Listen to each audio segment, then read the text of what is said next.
Good morning, everyone. Welcome to the Parent Resource Center. My name is Lisa Millman. I am the specialist at the Parent Resource Center. With me today, we have Erica from the PRC and also Valerie. Today's workshop is the 5th installment in our behavior intervention series, Strategies for Increasing Replacement Behaviors. Today's presenters are Janine Waddell and Rachel Perella, and they're going to present the information, ask some engaging questions throughout, and then take your personal questions towards the end of the presentation. So with that, I'll give it to Janine and Rachel. Good morning, everyone. I'm Janine Waddell, and Rachel is here as well. We're excited to be with you today. Hi there, everybody. Great to be here. And Janine's going to start us off, and then I'll come in the middle to finish our presentation. Thanks so much, Rachel. Welcome and good morning, everybody. We are excited to be here today, and thank you again to the Parent Resource Center. Thank you to all of you attending this morning. We're excited to share with you strategies for increasing replacement behaviors. Our cameras will be turned off to help support the connectivity and quality of our presentation. We have provided you with a participant guide to help address the how of implementation with our presentation today. Please use this guide to take notes and connect these strategies to your student. This presentation was created to address the needs of both older and younger students and students of varying abilities. You know your student best, so I invite you to connect the material in this presentation to the specific and unique needs of your student. All right. Let's get started. Today, during our training, we are going to focus on a positive approach to behavior change. We will connect how executive function strategies and acknowledge positive behaviors and how they can be used to support teaching new target skills or replacement behaviors. We will review why behaviors occur, which is also called function. And lastly, we will address and provide strategies for what to do when caregivers do not see the replacement behaviors increasing. By the end of the training, our goal is for you to be able to identify the connection between executive function skills and challenging behavior. You will be able to apply information about the function of behavior to identify and teach target skills to replace those challenging behaviors. You will also be able to apply information to problem solve when those target skills or those replacement behaviors are not increasing. So by target skills, we're also talking about replacement behaviors. Behavior change and a proactive approach is really important. As we go through this behavior change journey together, we want to remember the behavior change process takes time and strategies are different for each learner. And incorporated within time is that sometimes we have a plan that we implement and it may not work the first time. We may have to revise and edit our plan a couple of times, and that's okay. We definitely want to approach behavior change in a positive way. One of the simplest ways we can do this is to catch our student when they are doing what is expected or desired. Share with your student why what they are doing is so cool, amazing, or wonderful. They like to hear that positive feedback as well. Consistency. Consistency is also important. Consistency does not mean 100% perfect. It just means that even when it is hard to do, that we just want to be able to try our best. We also want to remember that behaviors or skills that can be taught just like math or reading. We do this through teaching and providing feedback.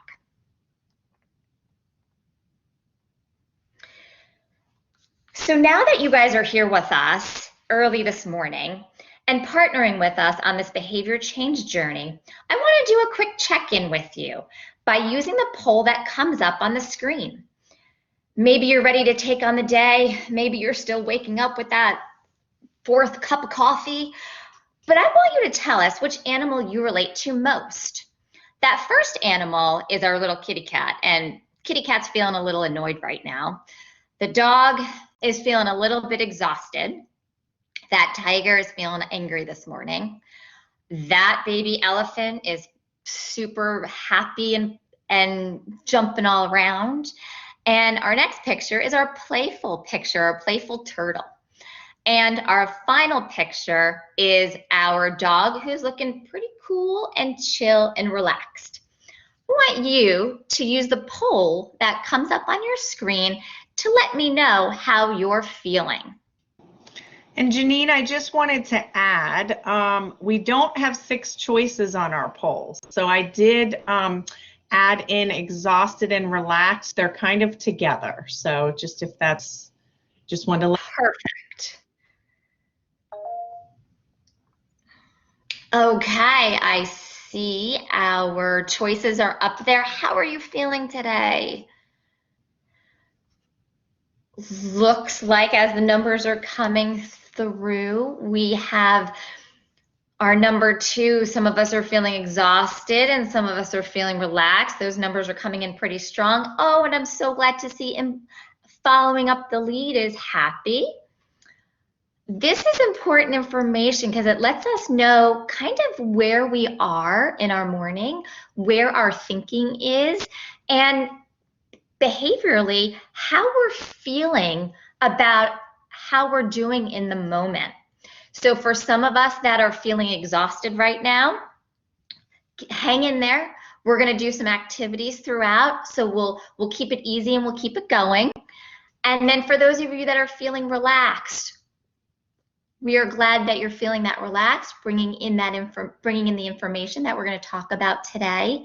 Those of you who are feeling happy, thinking about how to connect this information to your environment. We have one playful, which is fantastic. You're going to keep us going through this. And then looks like we have one annoyed. Well, that's a good thing. We are acknowledging how we're feeling today, which has a lot to do with how we move on with our day. So hopefully these pictures were fun to be able to take a look and see about making our morning, changing it around if we need to, or just continuing our day as we move forward. Thanks everybody for sharing that information with us as we move through here.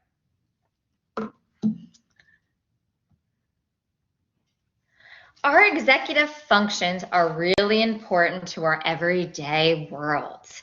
So let's take a step back for a moment and recall those 6 executive function skills.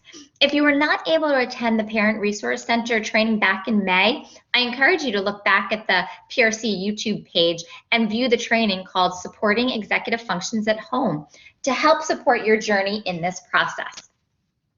Executive function skills begin to develop when children are very young and can continue into their 20s. So the good news is that we can teach and develop these skills for many years. And these are the 6 different categories of executive function that we talk about. Today, we're going to focus on metacognition. Our other area is working memory. And a third area is goal-directed persistence. And then we have goal-directed attention and focus, self-control, and cognitive flexibility and shift. Metacognition is the ability to analyze, understand, and monitor one's own thinking and learning. And we're going to be talking a lot about metacognition today. Our working memory is the ability to store and retrieve and use information for a task, such as relating one idea to another. Goal-directed persistence is the ability to initiate tasks, plan and organize time and materials, solve problems, sustain effort, and follow through. Goal-directed attention and focus is the ability to filter out those distractions around us and sustain concentration in order to think, listen, or watch with interest.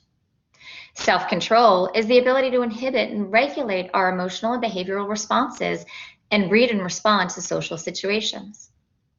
Cognitive flexibility and shift is our ability to take perspectives, make connections, think flexibly, adapt to change, and adjust to the unexpected. So when we talk about metacognition, an example of metacognition can be when your student has homework in all their classes and they need to prioritize which assignments need to be completed first, and even develop a plan for completing those assignments. Working memory is important as well. Working memory is being able to hold a person's address in mind while listening to instructions about how to get to that location.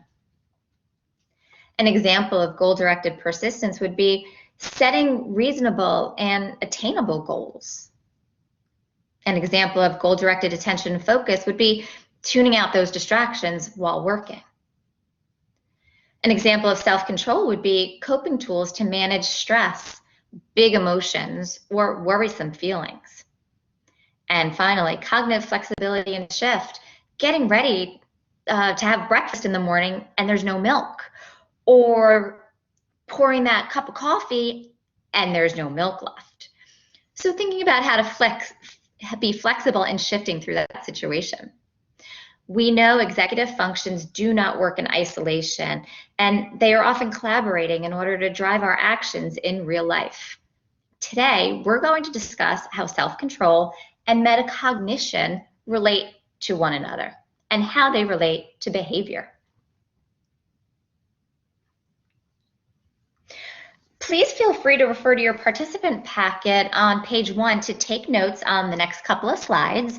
The participant packet is available to you, and you can use it to monitor your own learning and being able to walk through the presentation with us. So connecting executive functions, we have self-control and we have metacognition. We know executive functions are often collaborating in order to drive our actions in real life. Self-control is embedded within all of the executive functions. Metacognition is the ability to analyze, understand, and monitor one's own thinking and learning. This does not always come naturally, and a student who experiences challenges with executive functions may be stuck in a cycle of repeating the same familiar response to a situation that may not be working. Self-control is our ability to inhibit and regulate our emotional and behavioral responses and read and respond to social situations. Again, because executive function skills do not happen in isolation, we are going to review the executive function skill of self-control. Self-control is interconnected with metacognition. The ability to self-control strategies such as breathing techniques, managing emotions, and understanding the outcome of our choices is important to help support the executive function of metacognition. Self-control is the ability to inhibit and regulate our emotional responses and being able to respond to social situations. Self-control is a skill that does develop over time. It allows us to slow down and think through our actions. As with any skill, learners develop at different rates. During our past webinars in October, November, and I believe in December, we discussed this executive function skill of self-control in more detail. The presentations, again, are available on the Parent Resource Center's YouTube channel.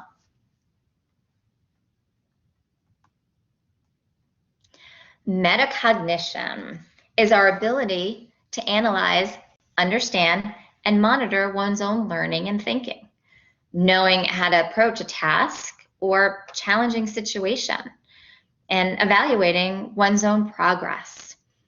Activities such as planning how to approach a given learning task or challenging situation and monitoring one's own learning of information are examples of metacognition.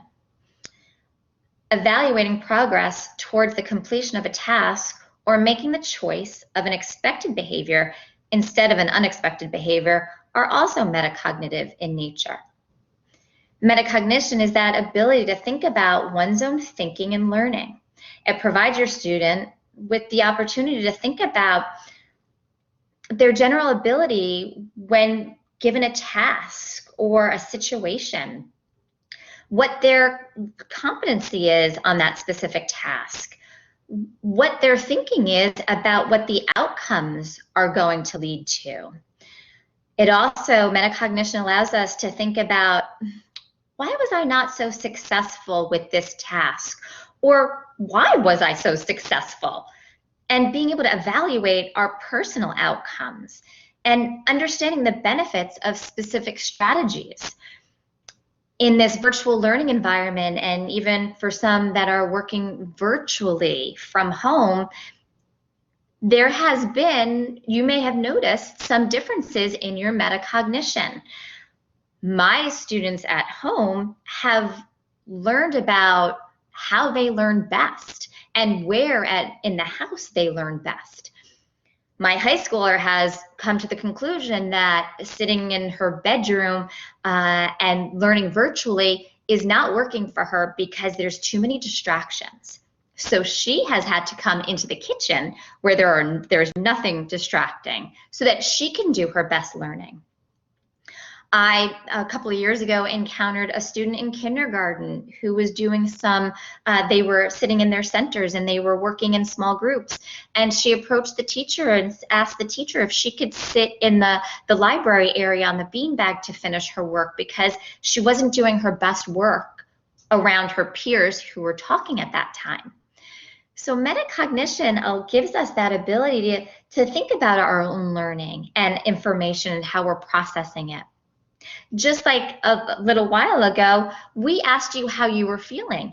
How are you doing this morning? So that when we're talking through information, are you more able to hear it? Are you ready to hear the information we're sharing?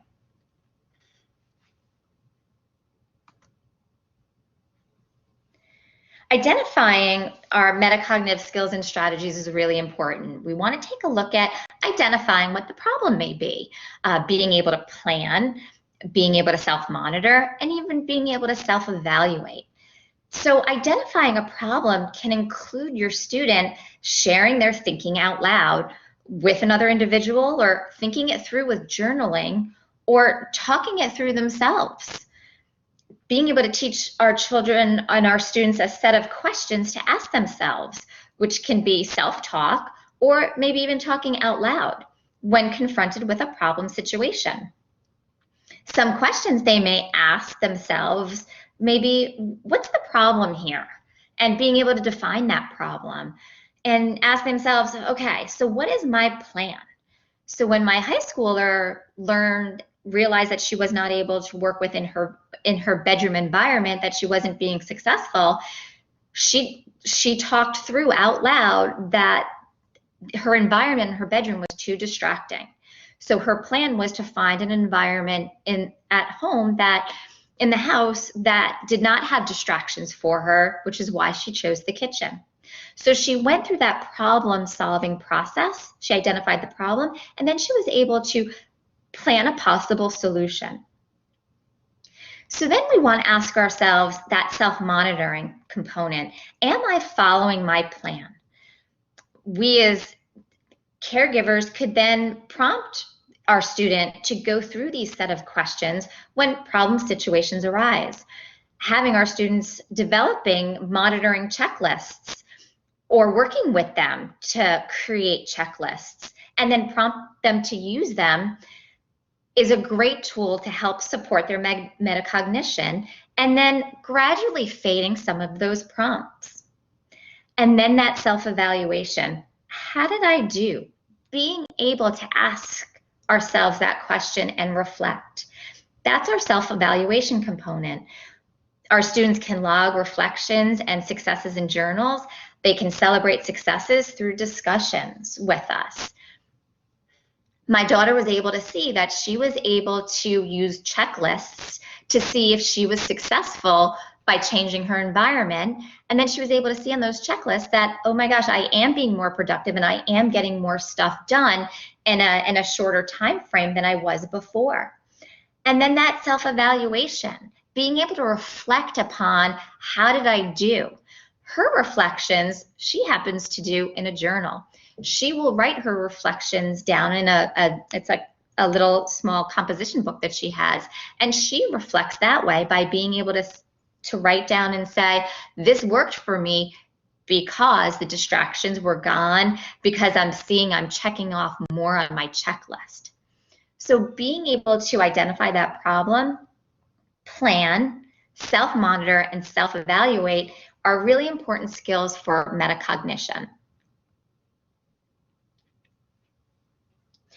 Here are some metacognitive strategy examples.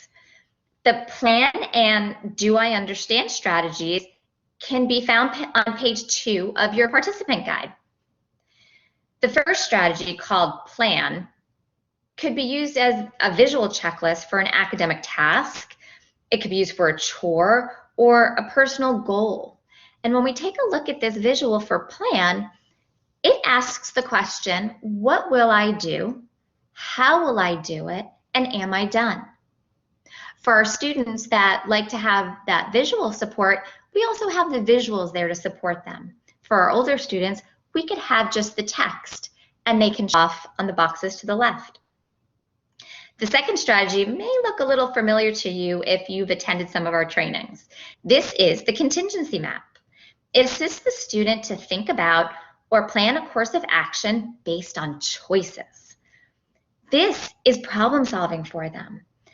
The problem to solve or the goal goes on the large box on the left. The student or caregiver writes or can even draw the 2 choices for solving the problem in the 2 middle boxes. That's the green choice, which is going to be our best choice. And then the red choice is, well, these are choices that may not have the best outcome. Lastly, the student writes or draws what the consequences would be in the 2 boxes based on the preceding choice. The contingency map can be used as a form for planning or a form for reflection after a conflict has occurred. The last strategy can be used as a reflection after learning something new. This is our visual of do I understand? So our bright shining sun, I get it. Then a couple of clouds, well, I kind of get it. And then we have that lightning bolt, I don't get it. Sometimes it's hard to say it out loud when something is difficult to understand. So this visual can be used to check in with your student or even as a self-monitoring tool. And again, you can have those visuals in there, or you can just have the printed text depending on who your learner is. Our metacognition strategies, you can refer to page 2 on your participant guide if you're following along for full versions of self-monitoring bookmarks like the one that you see on the right side of your screen.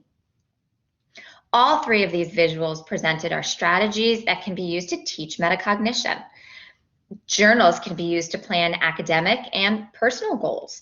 A journal may also be used to reflect on the process of meeting goals as well as assessing what worked and did not work. Journals may also be used to reflect on feelings or problem solving. Color coding is a metacognitive strategy used for planning. Pictured on your screen is a color-coded calendar. Color coding can be used for a variety of things such as organization of materials, editing of work, and sorting or categorizing. Visuals such as this bookmark from the Executive Function Guidebook by Strauss-Snyder and colleagues can be strategically placed in binders or on a desk to use as a checklist or reference. The content on this bookmark focuses on monitoring and evaluating feelings and progress during the planning stages of a task, while working on the task, and after completing a task. So going back and looking at that journal is really important because our students can use a journal to reflect on how they did on a classwork assignment. They can reflect on how they did on a test. They can reflect on how they did in a social situation with another peer. Color coding can look like my middle schooler right now. He color codes the sections of his binder to correlate with the notebooks for his different subject areas. So he has a red divider and a red notebook that connect with math. He has a green divider and a green notebook that connects for English. So he actually color codes his books and his dividers in his notebook. So color coding, whether it's your materials or even your calendar, self-monitoring, these strategies are great to be able to let us know in the moment where our thinking is. What do I need to do before I start? As I'm working, what should it look like and sound like as I'm working? And then after I'm finished, how did I do? What might I do next?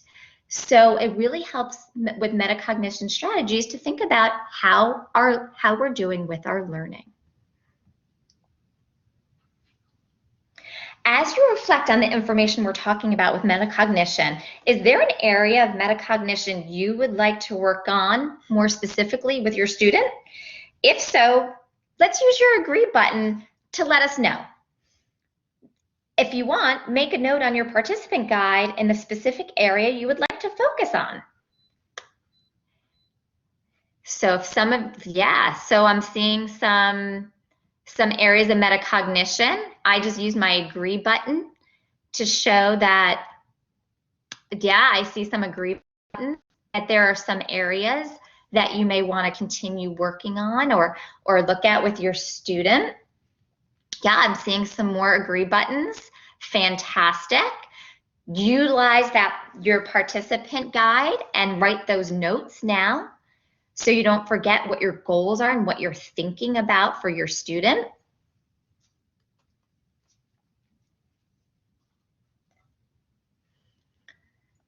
Fantastic.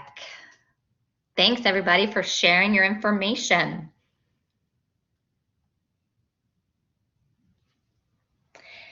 Now we're going to talk about the function, about behavior.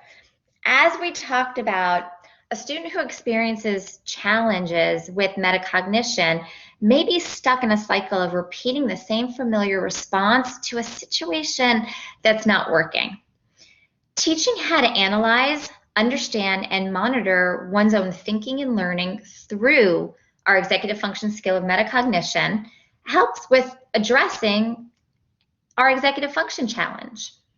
Our next step in the behavior change process is to identify why a behavior is happening or the function. On page 3 of your participant guide, there's an area there to take notes on function or the why of behavior. The topic of why behavior happens was introduced in more depth in our November and December trainings, which can be found on the Parent Resource Center YouTube channel.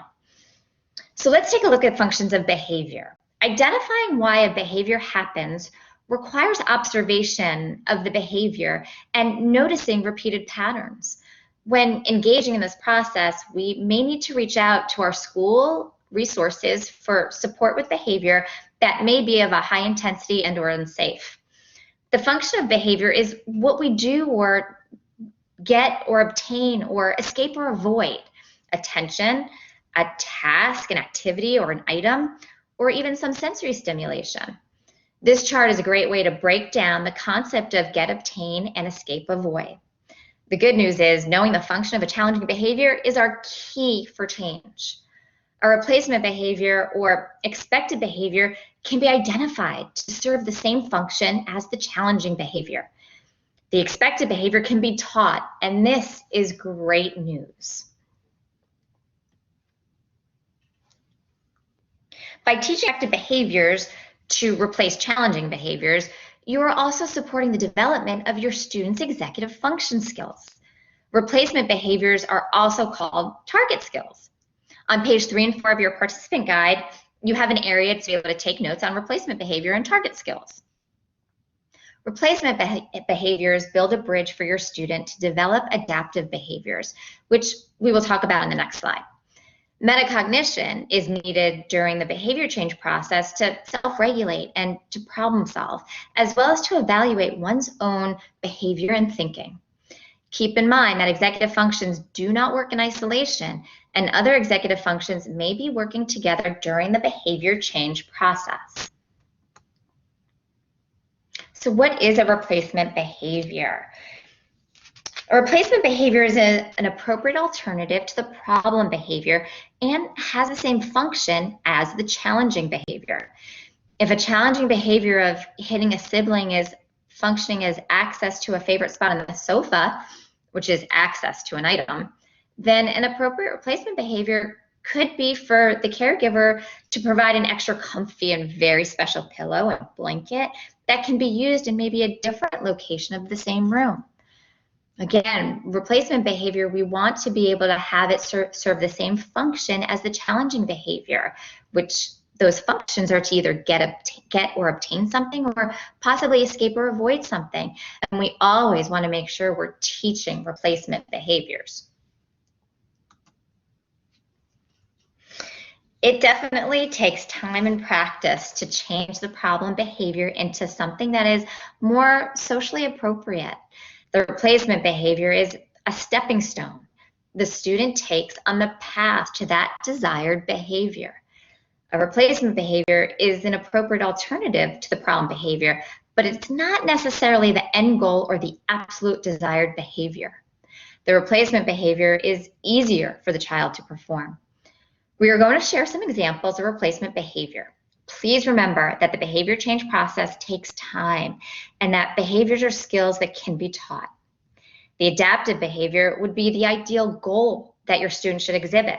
The goal is that the replacement behavior leads to that adaptive behavior. So let's take a look and remember, replacement behavior must have the same function as the interfering behavior. So let's take a look at an example about an interfering behavior. Our student is asked to take out the trash, but our student ignores the request. Possible function there is escape. So after direct instruction on the replacement behavior strategy, we want to take a look and see, okay, the student is asked to take the trash out again. The student picks a different chore from a list. The student does a different chore than the trash. Notice that the function of both behaviors is escaping taking out the trash. I may not know why at this point. I may not have figured that out, but being able to give my student a chore list is a lot more appropriate and expected than in ignoring my request. So my student is still learning to do chores. I just haven't quite figured out why taking out the trash is an issue. Now, this is not the only piece of the puzzle. Remember, to reinforce the use of, we want to reinforce the use of replacement behaviors. And we'll talk about more of that later when we get into reinforcement. Let's take a look at another interfering behavior. Remember that replacement behavior must have the same function as the interfering behavior. So let's take a look at this interfering behavior. Our student's sibling is holding the caregiver's hand. Student hits the sibling. Possible function is attention. After direct instruction on the replacement behavior strategy, we want to be able to see the student's sibling is again holding the caregiver's hand. The student uses a feelings chart. The adult then can give attention, the same function as attention, and the adult can say, I hear you or I see you are mad, and provides them a brief hug. So that student is using that feelings chart to express and to be able to get that attention. So when we notice that both functions of this behavior is access to attention, our student utilizes the feeling chart, and that's a lot more appropriate and expected than hitting the sibling. So again, we want to remember to be able to reinforce when our student uses that replacement behavior. All right, let's take a look at the function here. We want it to be able to serve the same function. So it looks like our scenario is the family is playing a board game. Our student is in their bedroom playing a video game. So there's an access to something tangible right now. After direct instruction on the replacement behavior strategy, we see that the family is back again to playing a board game together. The student sets a timer for 10 minutes and sits with the family as they play the board game. The student is then given access to 5 minutes of video game time afterwards. So we've now allowed our student has now had the ability to come and sit with us while we're playing the board game. My end goal is for my student to be able to play the board game with the entire family, but we're just not there yet. So if I can have my student be in the proximity of us while we're playing the board game, then my goal is to eventually be able to bring them into that board game as they're comfortable. And then our student still has access to that video game time, but it's after they've sat and joined with us as the family's playing the game. Let's take a look at another scenario. Remember that replacement behavior must have that same function as the interfering behavior. So let's see our interfering behavior. It's homework time. Our student picks at the skin on their leg. That may be providing them some sort of sensory need. After direct instruction on the replacement behavior, homework time comes again. Instead, our student picks at a piece of putty. Our students' tactile sensory needs are met by still being able to pick at something. This time, it's just not at their leg or at their skin. So notice that the function of both behaviors is sensory. Holding and picking at a piece of putty is a lot more appropriate and expected than possibly picking at that skin on the leg. When our student uses the piece of putty to pick at, this is the time that we give them feedback and we provide reinforcement and we acknowledge their use of the replacement behavior. We'll talk a little bit more about reinforcement and continuing how to acknowledge that replacement behavior. All right, so let's do a quick true and false activity using our agree or disagree button. I'll be looking next to your names, so everybody feel free to participate in our true or false question using your agree or disagree button. Our first question, or our first statement, the function of behavior allows us to hypothesize why a behavior may be happening. Would you agree that this is true, or would you say this is a disagree, false?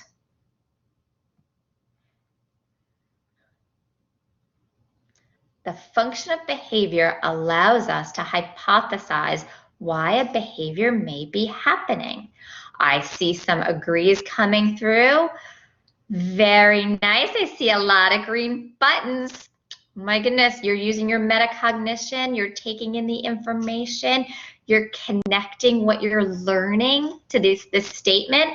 I love it. Yes, this is true. The function of behavior is to get or obtain or escape or avoid attention, an activity, a task, or an item, or sensory stimulation. It's the reason why a behavior occurs. Fantastic. Okay, I'm going to let's move on to the next question. Okay, so our true or false, our agree or disagree.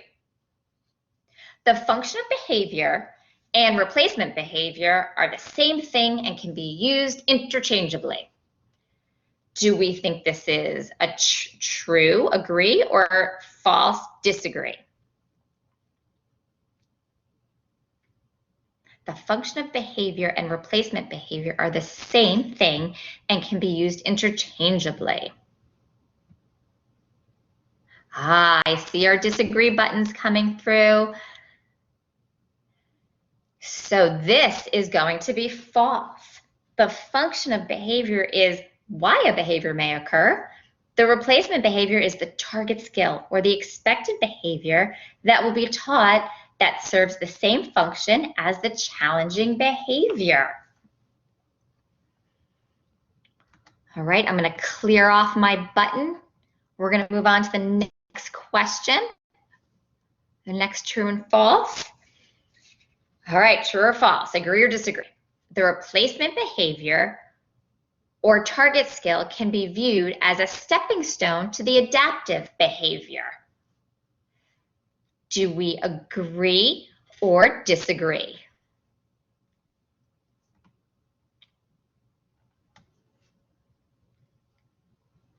right, I'm going to get my buttons up here as well. Awesome. I see everybody responding. This is fantastic. Yes, this is true. The replacement behavior is an appropriate and expected behavior. However, not all replacement behaviors are the exact behavior change we as the caregivers is looking for to achieve when we're working to decrease our students' challenging behavior. Remember, it may take time. All right, I'm going to clear. Oh, I think I cleared out. Okay, let's move on to the next one. True or false? Behavior change takes time and a positive approach. It's okay to make changes to the plan if things aren't working. Would we say this is true or false? Oh, fantastic. I see great responses coming through. Fantastic. This is true. We have to remember this is a process. It's okay if we have tried our best in the initial plan and maybe even the plan after that needs adjusting. It does take time. It takes positive reinforcement and also forgiveness of ourselves and our student when things may not work out the way we planned. When engaging in this process, we may need to reach out to our school resources for support with behavior that may be of high intensity and or possibly unsafe. We definitely know that this behavior change journey does take time and it is a process, and it's okay to change the plan and reevaluate, and doing that together as a team is also really helpful. Rachel, I'm going to move it on to you next. Terrific, Janine. Thank you so much. Everyone, you're being so interactive and we love that. We wanted to do one more interactive thing with you and just kind of find out. We've talked about a lot today, and we wanted to find out from you what we've discussed so far. Out of those things, what are you thinking you might like to explore further outside of this presentation on your behavior journey? So I'm going to put a poll up just to kind of get a feel on some of the topics. We're looking at, we started with our metacognition, we reviewed the function of behavior, we talked about our replacement behaviors, and maybe you're just not sure yet. Maybe this is just so much information, you're just kind of trying to process it. But as a reminder, as Janine just said, we need to be patient with ourselves and our student during this process because it really, really does take time.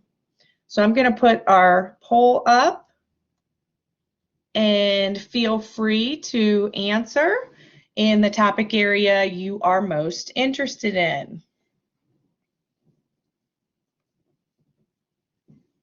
I'm seeing a lot with the replacement behaviors coming up. I'll share the poll with you all momentarily.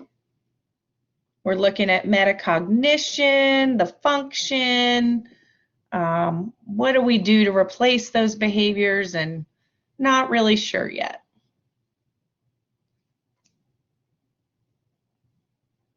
All right, I'm going to go ahead and show those responses, and it looks as if replacement behaviors are the winner, but we're also interested in metacognition and function.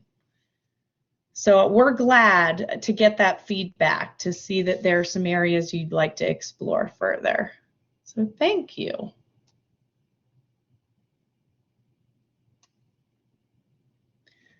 All right.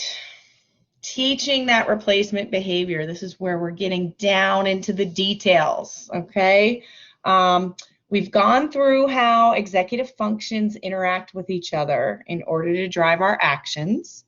We've also reviewed function, or what we call the reason behind the behavior.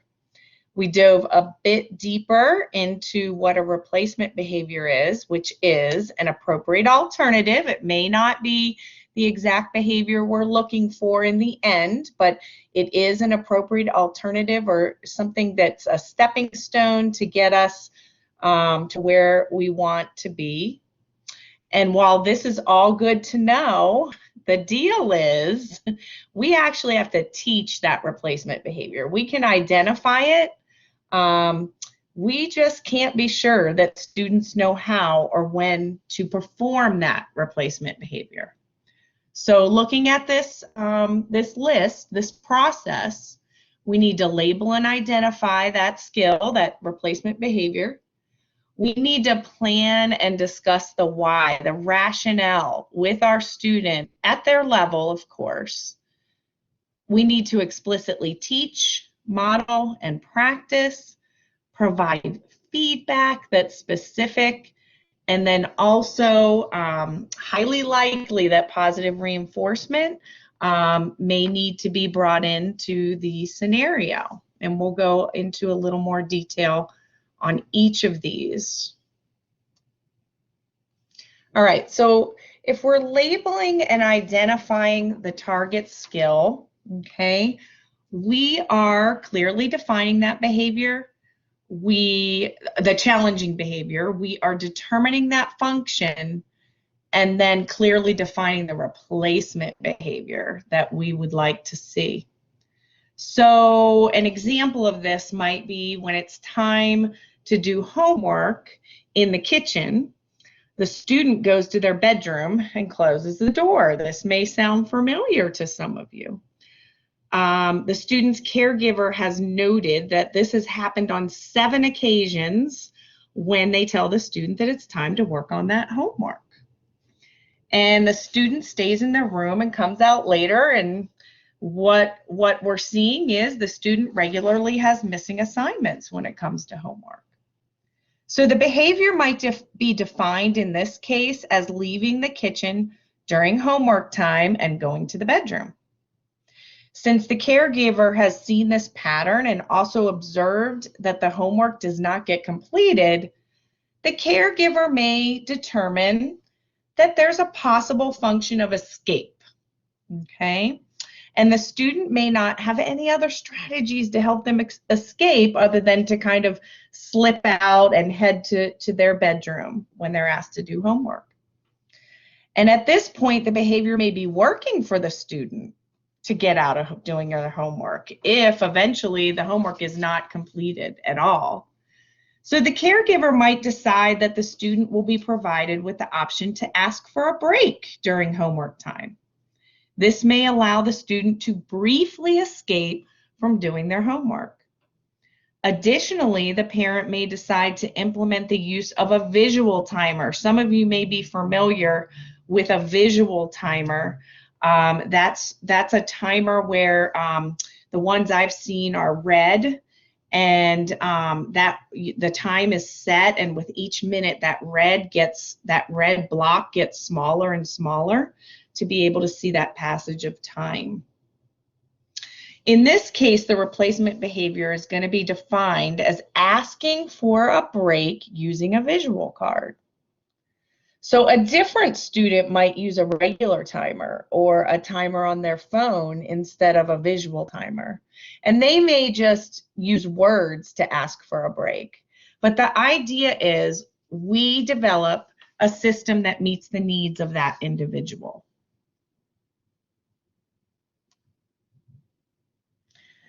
Now we have to plan and discuss the why. So the planning includes kind of making some of those materials that might be needed and discussing the why is that conversation that we have with our student. So once that replacement behavior is defined, it's important to have that age-appropriate conversation. And going back to that metacognition, explaining the why allows the student to participate in problem solving and reflecting on how their behavior impacts them and possibly others in the environment.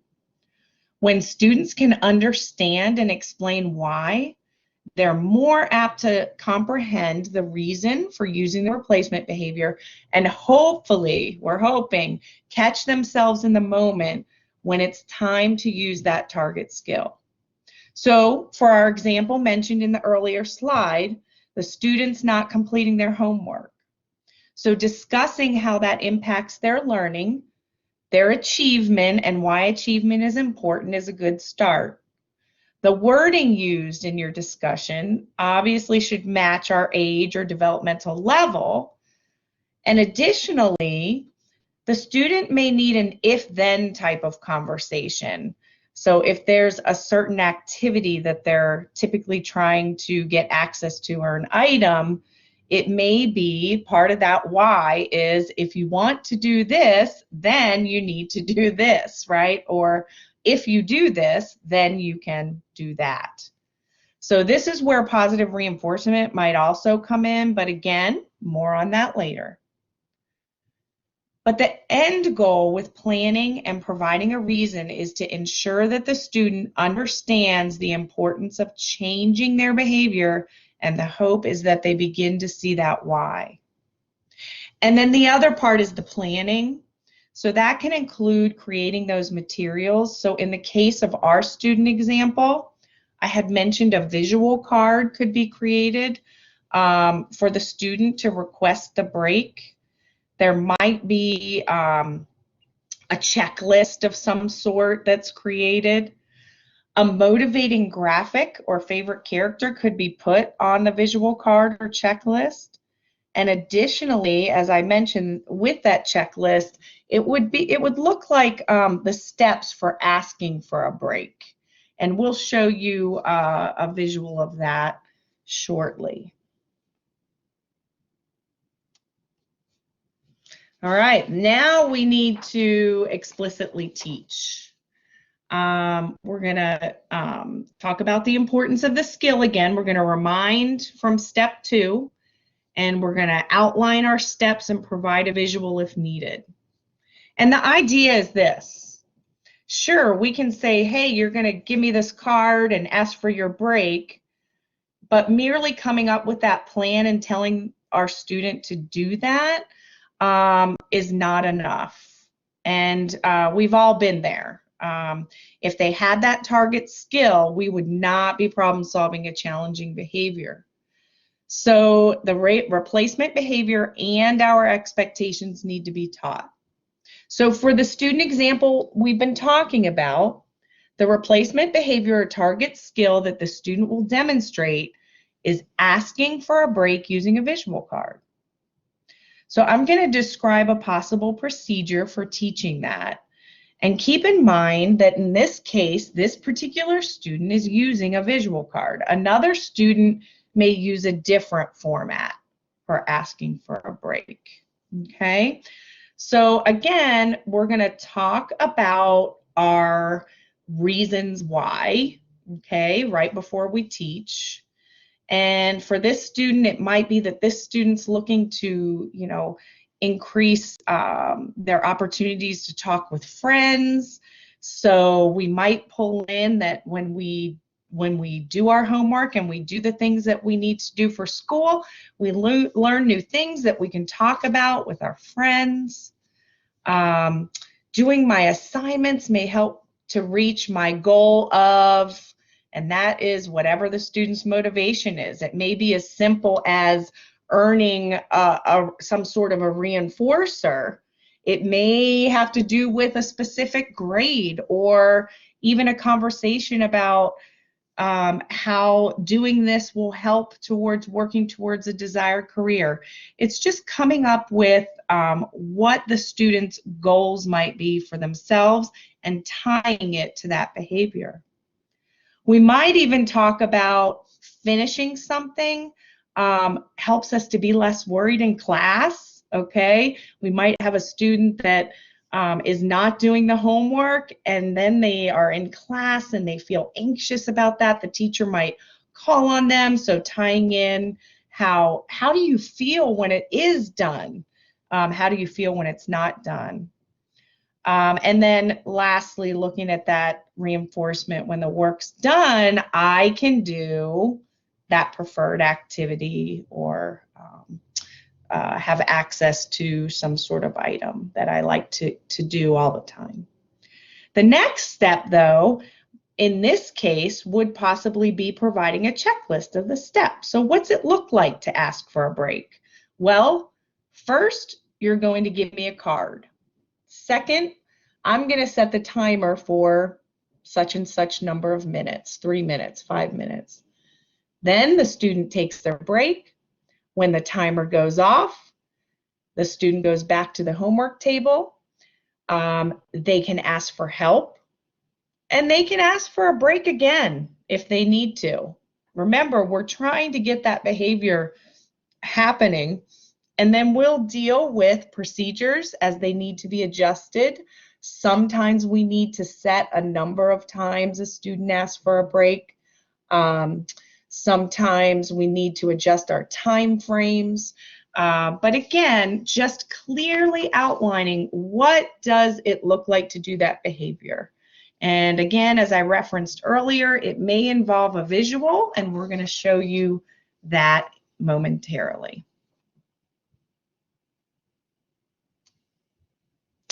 All right, so modeling, okay? It might be in person that you model, it might be pictures, there might be, you might take a video of yourself or your student, but modeling the procedure for that skill furthers that understanding on the part of our students. And when your student observes you doing the behavior, they can learn through observation and learn to imitate the skill.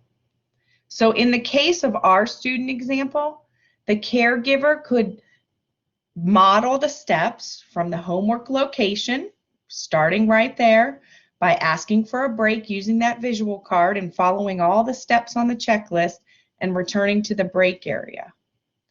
You could also consider bringing in a sibling, if appropriate, to model that replacement behavior.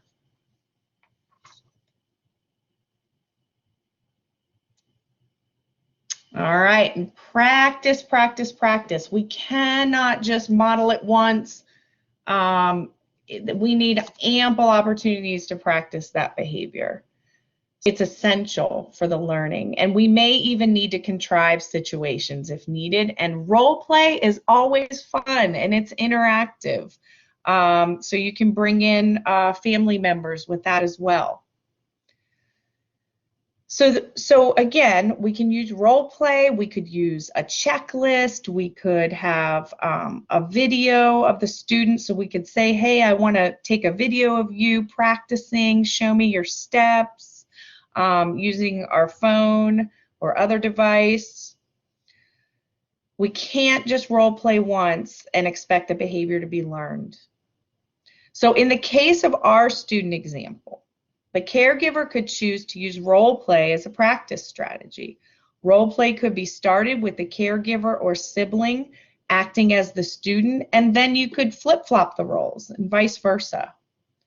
The caregiver can offer their student choices of which role they want to play.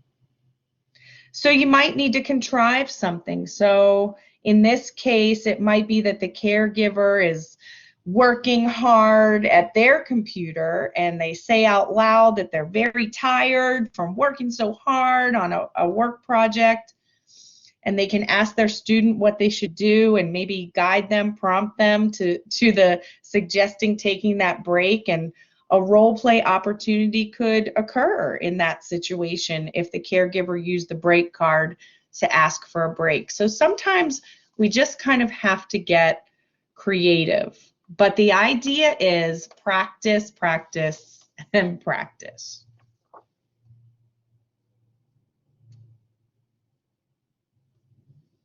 All right, providing feedback.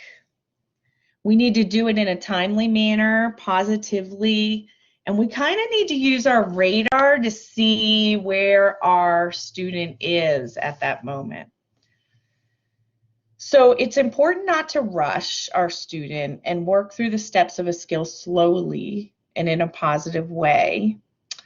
We do need to be sensitive to their needs. And again, looking back at that radar, determining maybe they need a break or An adjustment to the procedure may need to occur if we're seeing a lot of frustration. Using the word no might trigger the challenging behavior, but saying things like, I noticed, you've almost got it, you're on the right track, I like your effort, keep up the good work. Kind of prefacing our feedback with that might go a long way. So in our example of asking for a break using the visual card, a caregiver may have noticed that their student is able to hand the break card to them. However, they are not returning to the homework area when the timer goes off. So corrective feedback for that might look like, you're on the right track and handing me the break card when it's time for a break. I really like your effort. I noticed that when the timer goes off, that we need to work on coming back. And that may be that we do a little bit more role play or modeling.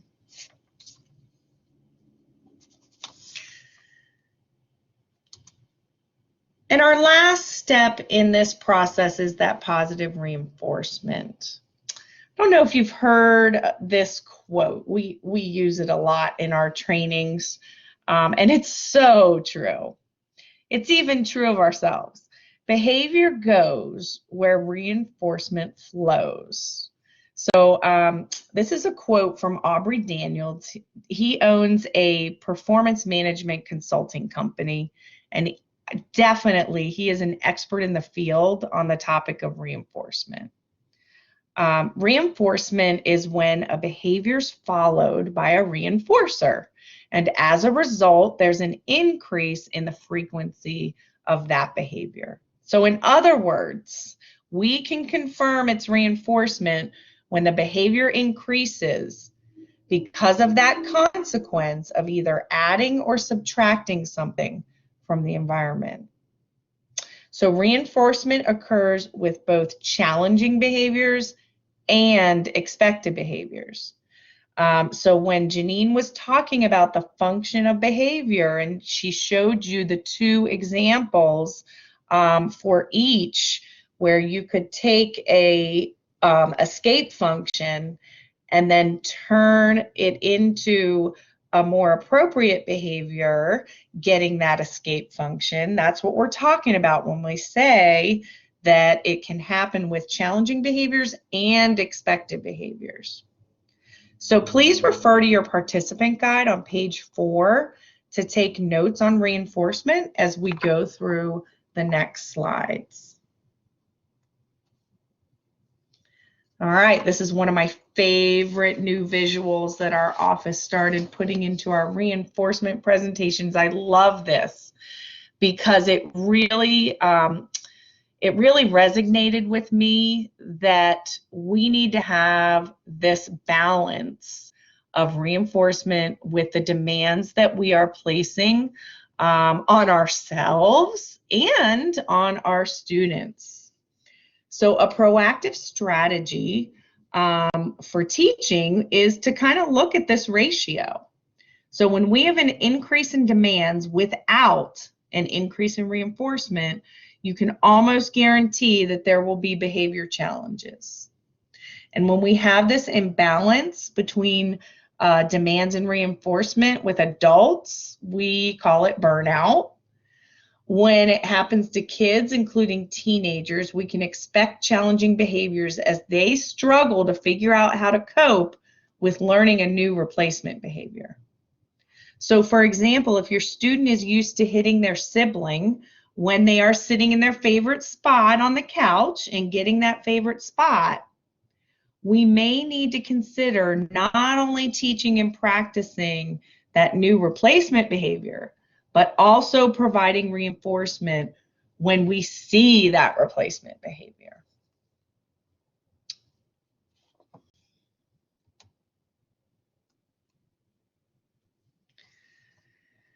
So first we need to decide what kind of reinforcement we want to give. Reinforcement comes in all shapes and sizes. It could be behavior-specific praise, By behavior specific, I mean not just good job or way to go. We want to be specific, such as, I like how you used your checklist after school today to get all your homework done. Or, way to go with choosing your calm down strategy of breathing when your sister ate the last donut. Likewise, we might say, the teacher shared with me that you participated in class today by using the chat box. Great job. A gesture with a thumbs up or a high five could be included while giving behavior-specific praise.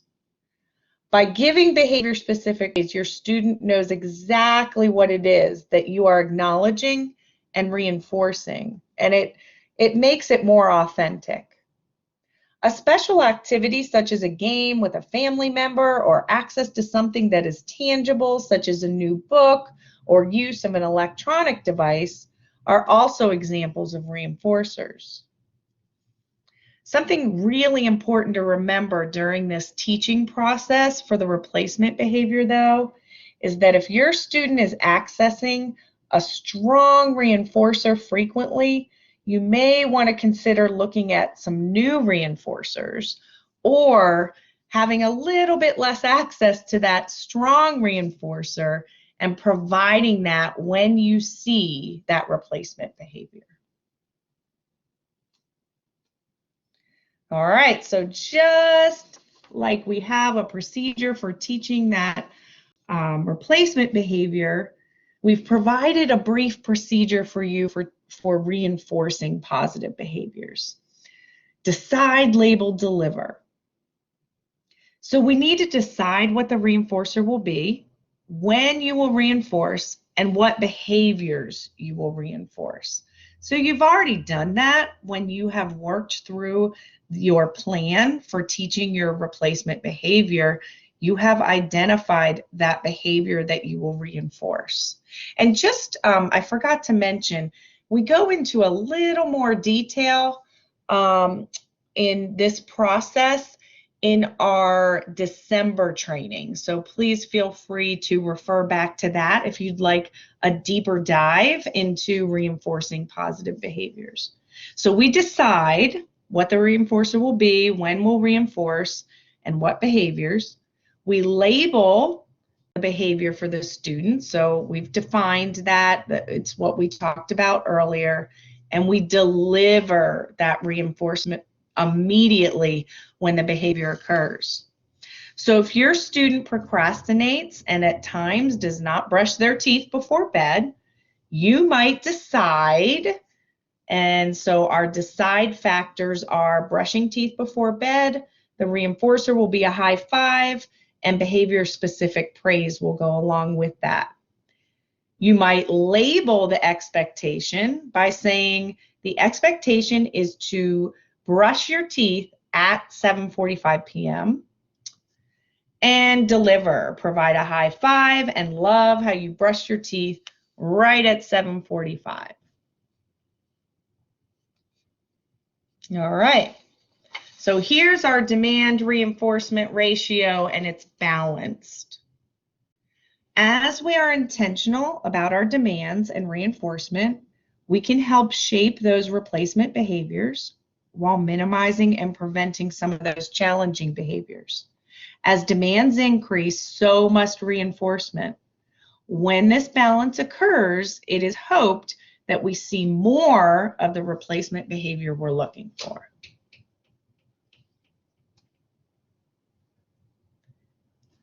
And as that replacement behavior increases, the challenging behavior should decrease. So the desired outcome, of course, is this visual here. However, we know the behavior change process takes time. If the caregiver is seeing the opposite of this visual, then the caregiver may need to rethink how they are implementing the process of teaching replacement behaviors. Key word is process.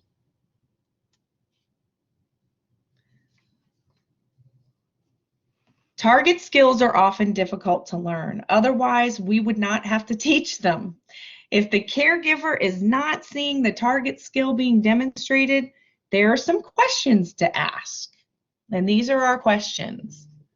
Was the target skill defined clearly? Was the skill taught and practiced? Were the components of the skill achievable? And was the reinforcer reinforcing? In your participant guide, we provided you with a checklist to use at home. Let's quickly go through each of these questions in a little more detail in the following slides. So we might have to go back and look at how the skill was defined for our student. Was it defined clearly? Our target skill discussed earlier was asking for a break using a visual card. Are there further supports needed? For example, does the student need a visual of the expected behavior in written form or possibly an image of the expected behavior? Is a social story or social narrative needed to describe why the target skill is important? Was the skill taught and practiced? We're looking at our modeling, our practicing, our feedback. It's important that we're not making assumptions that if we tell our student what the target skill will be, that we have taught it. Telling the student what to do is not the same as teaching the skill. And I'll tell you, we've all been there. In my house, the expectation is that at bedtime, my 16-year-old has her phone downstairs on the kitchen counter by 10:30 p.m. I know, we're a little bit strict with the phone. It's not happening.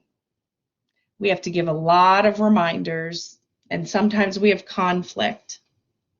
We have shared this expectation with her, but why isn't she doing it? It's clear, based on the fact that we are not seeing the target skill happening, that we need to do some additional teaching, modeling, practicing, and feedback for our daughter. We may also need to look a little bit at that reinforcement, but we'll get to that. So how often was the skill modeled? How often was role play used? Perhaps the number of times practicing the skill needs to increase. During modeling and practicing, how often was corrective feedback provided if a step was missed, or positive feedback given if the skill was demonstrated successfully?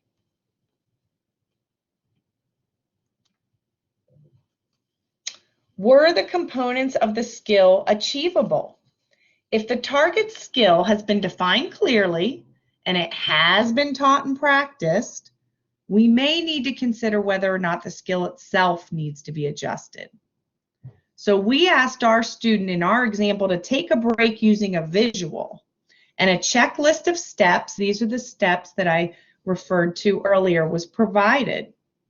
But does the student know that they need a break? How do they know? We can label the emotion for them and help name the feeling they are having first. So it may be that they're not ready to ask for the break yet. We may need to take some steps backwards and teach them to point to the feeling on the chart that they're having right now. Once they're able to identify that emotion, they can be ready for the next target skill, which would be asking for the break. Is the reinforcer reinforcing? Okay, sometimes we need to refresh our reinforcers.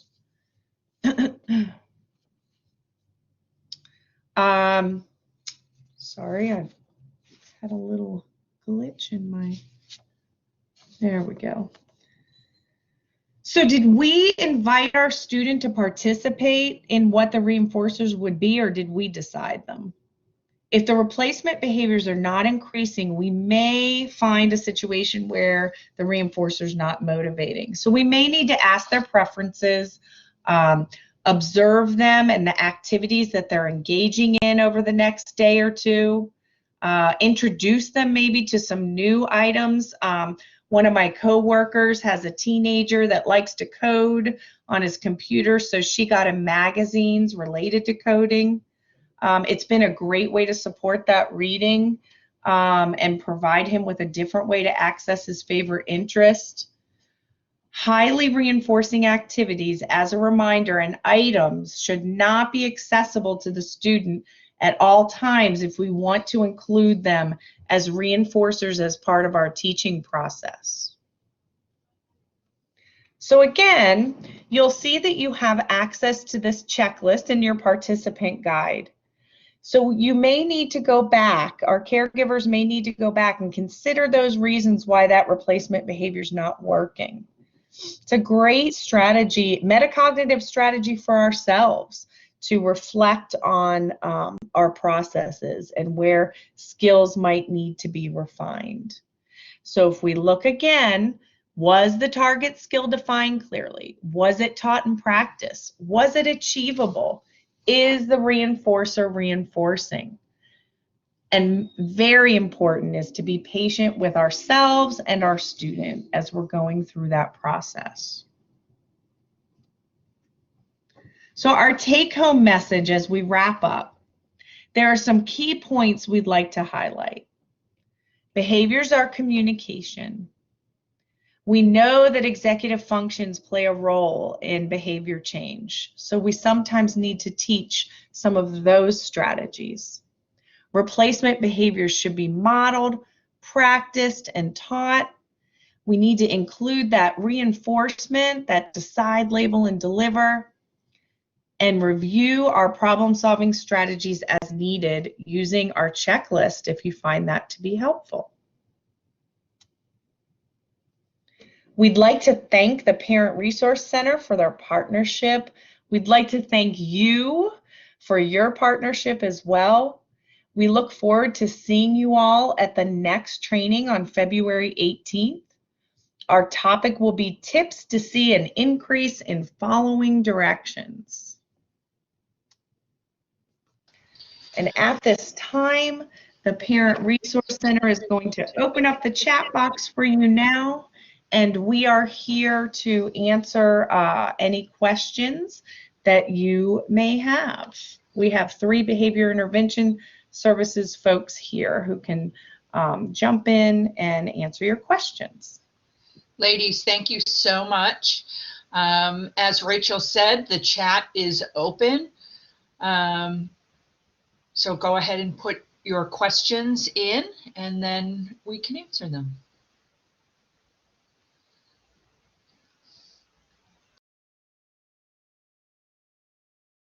Coming back with them and meeting and talking about it.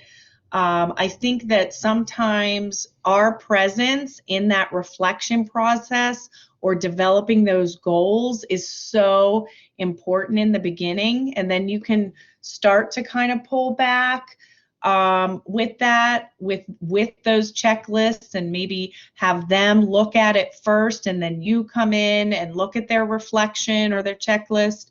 Janine or Lori, do you have anything to add on that? Use calendars, set up reminders on your calendars or on your phone, because I feel like our kids always have their phones on them. So we want to be able to use what is accessible to them. So that might be a nice way also to help them with some metacognitive skills by having them set up their own schedule per se on a device or in a way that works for them. Thank you so much, Lori. And I do want to add, take a look at those bookmarks that are in the participant guide. They're fantastic for our older students for planning and reflecting. How do you suggest parents remember to stick to the plans when life gets hectic and shifting work schedules? So consistency. Yeah, that consistency is difficult. I hear you. I'm right there. First of all, you have to forgive yourself if you aren't consistent. I would also suggest, we just started something with my daughter, and my husband's in the classroom, and I said to him, I'm in meetings all day, I'm not going to be able to do this. So he made a little checklist for our daughter, because we're looking at her getting downstairs on time and some other things that are happening. And so that checklist for himself that is right there at his work location is helping to remind him. I think we need to give ourselves some positive reinforcement as well. Maybe something to look forward to yourself if you are reminded, to remind yourself that, hey, if I do this, this is something I'm going to allow for myself this evening. You do have to get creative. I mean, life happens.